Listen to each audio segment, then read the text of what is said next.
বউ, এগুলা নাও তো। আমার সব গহনা, বাড়ির দলিল, ব্যাংকের কাগজপত্র আর সংসারের চাবি, পুরো একটা সংসার তোমার হাতে তুলে দিলাম। আমি তো আর বেশি দিন বাঁচবো না মা। আমার পলাশে খুব যত্ন করে মানুষ করছি, তুমি ওরে যত্ন করে রাখবা। তোমার হাতটা দাও তো আমার মাথায়, তোমার হাতটা দাও।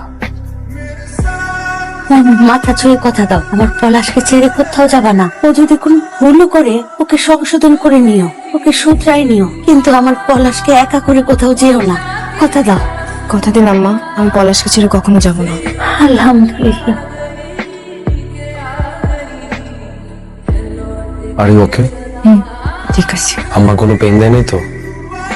Thanks for everything. আপনি আমার জন্য যা করছেন আমার তো সারা জীবন মনে থাকবে। চলেন আপনাকে বাসায় নামে দিয়ে আসি। কালকে পারলে একটু সকাল সকাল চলে আসেন, বিয়ের পর দিন তো। পেমেন্টটা আমি আপনার সাথে আসলে কাজটা টাকার জন্যই করতে চাইছিলাম, কিন্তু আমি টাকাটা নিতে পারতেছি না। আমি সবসময় অ্যাক্টিং করতে চাইছি, কেউ আমাকে সুযোগ দেয় নাই, বা দিলেও বিনিময়ে অনেক কিছু চাইছে। যখন রিয়েল লাইফে অ্যাক্টিং করার সুযোগ পেলাম, যেখানে একটা ছেলে তার মায়ের খুশির জন্য এত কিছু করতে পারে, তখন মনে হলো এখানে অ্যাক্টিং করি।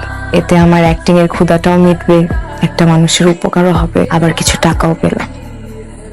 কিন্তু আমার আসলে এই ক্যারেক্টারটা করতে খুব কষ্ট হচ্ছে। রিয়েল লাইফে অ্যাক্টিং করা আর পর্দায় অ্যাক্টিং করার মধ্যে অনেক ডিফারেন্স আছে, এটা আমি আগে বুঝতে পারিনি। আমি আজকে আপনার মায়ের মাথা ছুঁয়ে একটা মিথ্যা প্রতিশ্রুতি দিয়েছি যে আমি আপনাকে ছেড়ে কখনো যাব না। আমি আজকে থেকে যাই, আপনি আপনার মাকে সব সত্যি কথা বলে দিলেই পারতেন। কেন করলেন ওনার সাথে এমনটা? ডাক্তার বলে দিস আমার আম্মার হাতে আর বেশি দিন সময় নেই।